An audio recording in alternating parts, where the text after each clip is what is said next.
I have no record. I have a career job, and it's always the woman that is right. And I no matter what happens, she can call the cops tomorrow.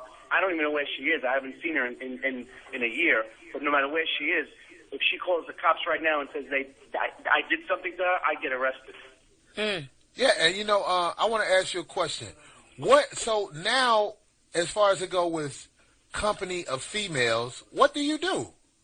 Yeah, it's scary because, after that, dating again, I'm like, somebody, what happens if something happens? Right away. And to another point, I have a career job. I'm looking, to look for a job again, like if I had to go out and look for a job, I have a record. I was arrested. My name comes up in the database, and that's a scary thought. And on top of that, you go to these domestic violence classes, and it's taught by, there's 8 or 9 guys in there, and it's taught by a woman, and all they do is tell you how wrong the guy is. It's like almost like propaganda, and it's very demeaning, and the whole process is disgusting. I wonder by the way. Man, you know what? I wonder, do they let people audit those classes? Because I would love to sit through the classes and ask the bitch ask the instructor counter questions about what she's talking about. Yeah. Because most of the people who are in this class are in a situation where they can't be aggressive when they talk to the lady who's teaching the class. You won't pass the class. Right. That's what I'm saying. You just have to obey. That's why I would love to just go into the class and have a conversation with this woman about her views on things, because even though I've never been there, I already know they try to make you feel like you are a fucked up person and you need to do this. No, they don't even let you sit in those classrooms as a witness. Yeah. You can't even come in there. Yeah. No way. Wow, sorry about that, man. Thanks for that call, man. Yeah, and you know what I'm saying? Happened. The only thing I will say to what he said, it does make a difference who you are. I don't give a fuck if George Bush step on that bitch throat. The police are not taking him to jail for domestic motherfucking abuse. There are men in this country who are above the fucking law. Roger Clemens is in court for basically he got caught. Perjury. He got caught. I mean, even his wife admits the shit. Yeah, we fuck with it. The reason Roger Clemens can be so cocky is because Roger Clemens plays golf with George Bush them all the time. They have a community. There's a community of men that you cannot arrest. Flat out. I bet when they name punch up in that little police database, it don't say arrest. It say see what the fuck happened.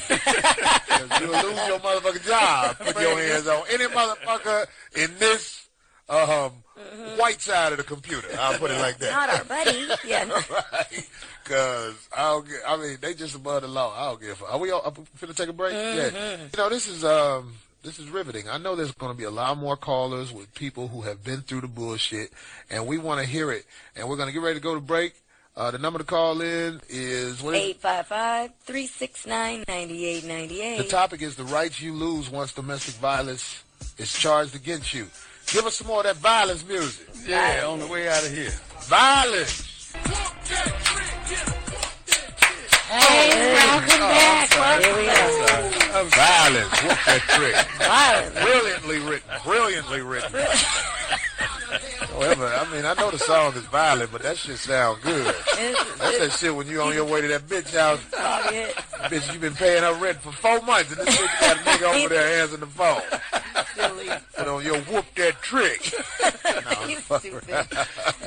Oh, you guys. I ain't never going to whoop the dude. I'm going to whoop old girl. Either way, motherfucker paying your rent, and you got a motherfucker living up off my motherfucking money. Well, you might as well just stop on the way to jail. What the fuck he paying in this motherfucker?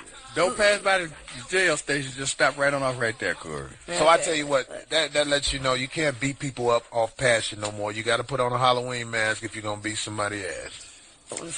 Just set it up. Send some people over. I don't give a fuck what they say. Darth Vader whooped your ass, man.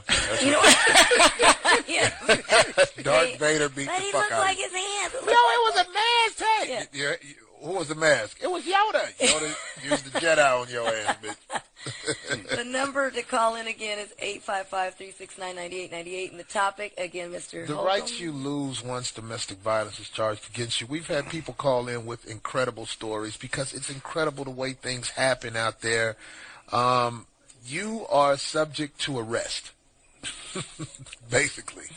When you're outside of the house, especially Don't matter. any Sounds type like, of... look, sounds like anywhere. Right. You could be anywhere. And just You don't have to be home. You can come home with, like the trucker car. driver, see? I came home from work, and they had shit for me to fill out that I ain't even know what the fuck was happening. Wow.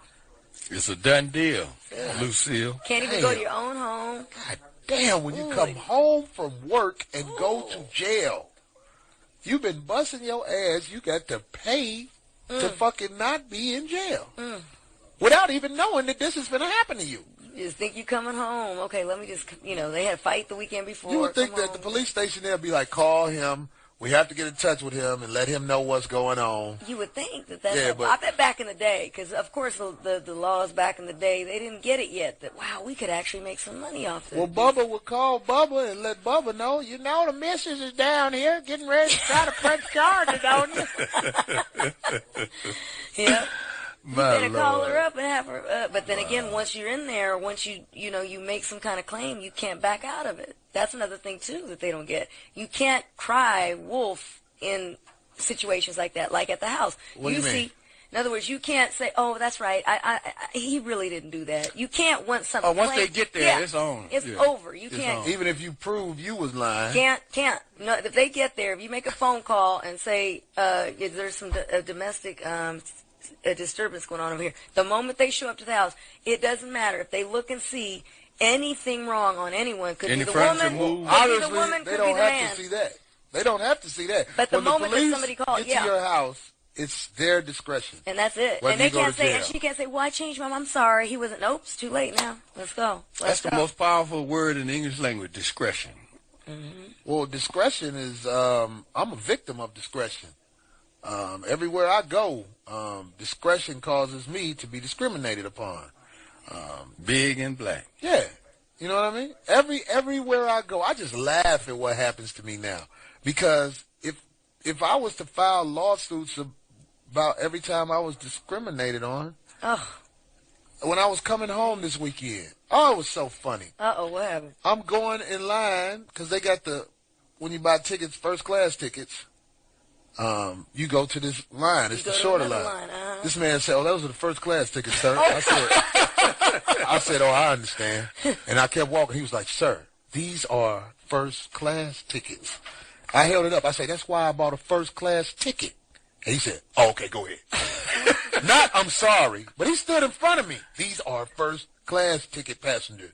And he was he black? I wanted to say, motherfucker, I got a first class ticket. Yeah, he was black. See? Because they think, yeah. He was black. Wow. That's pitiful.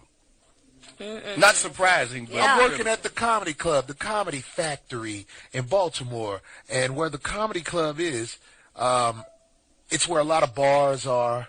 So you have to basically go through this line because they created a little police barrier where they want to know if you have ID before you go in where the bars are. Because, it can get wild over there. I get it. They're serving drinks. It's late.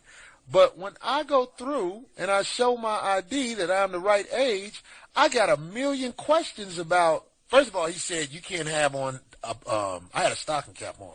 He said, you can't have on that stocking cap. I said, so you got a law against the stocking caps. And then I could tell that aggravated him. That was it. That's all it And took. then I had some stuff like, the thing, the little horn where you talk, where people could hear you. Bullhorn. Yeah, bullhorn. I had that in my bag. He said, what is that in your bag? I said, it's a bullhorn. He said, what are you doing with a bullhorn? Fortunately, one of the guys who works with the security said, that's the comedian dude. He's going in the comedy club right now. The dude, he was so mad that I had a reason for having it. He didn't say nothing. He didn't say, okay, so he just stepped back like he was mad. I was like, what did I do to you? Was he colored also? No.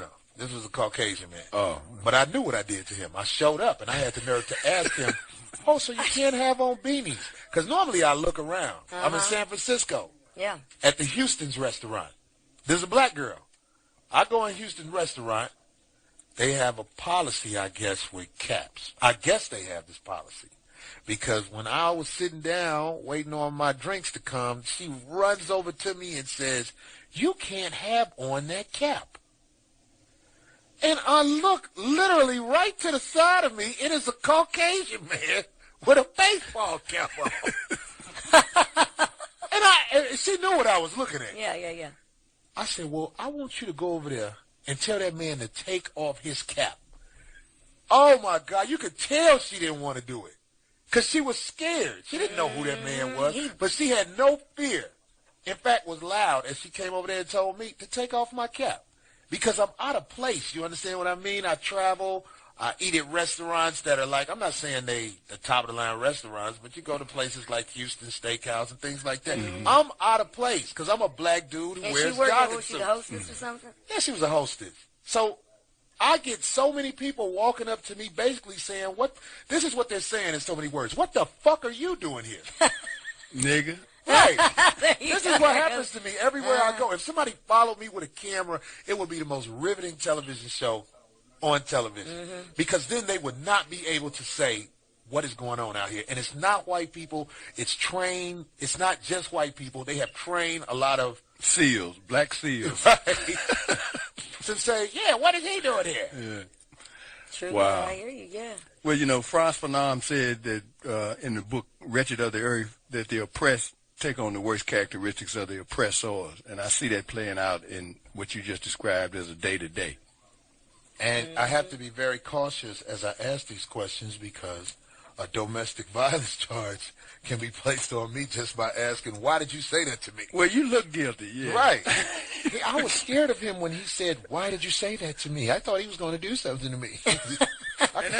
I can see people doing that. Perception is 3/4 of the law.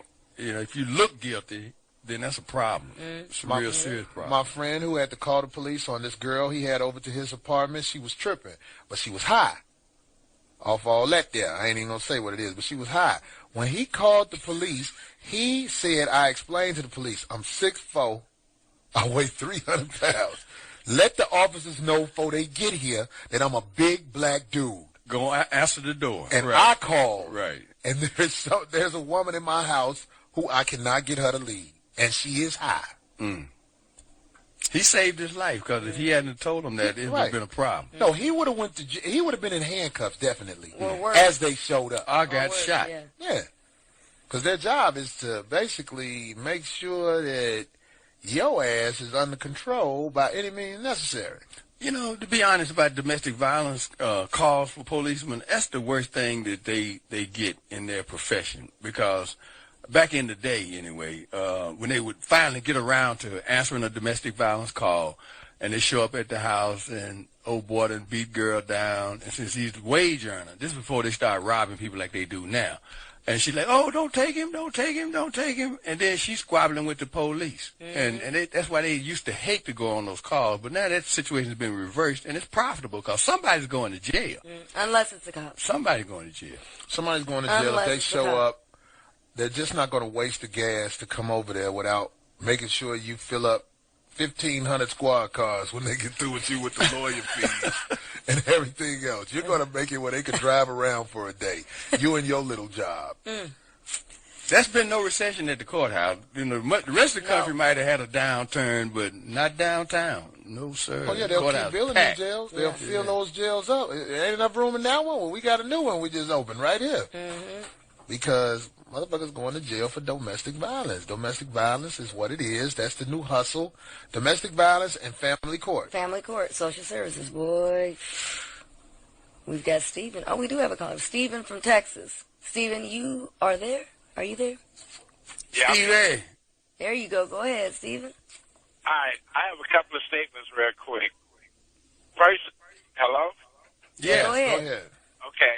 First statement is I had two situations. The first situation was with my ex-wife down in New Orleans. Me and her got into it.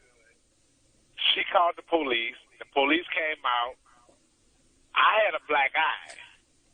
And the police came and took me and brought me to jail because they said that I was bigger and, you know, I'm stronger than a woman. I went to jail for that part. With a black eye. Jail, huh? With a black eye. Right. When I got out of jail, of course, you know, we got divorced and everything else. So I started messing with this other girl, and my ex-wife and her became best friends.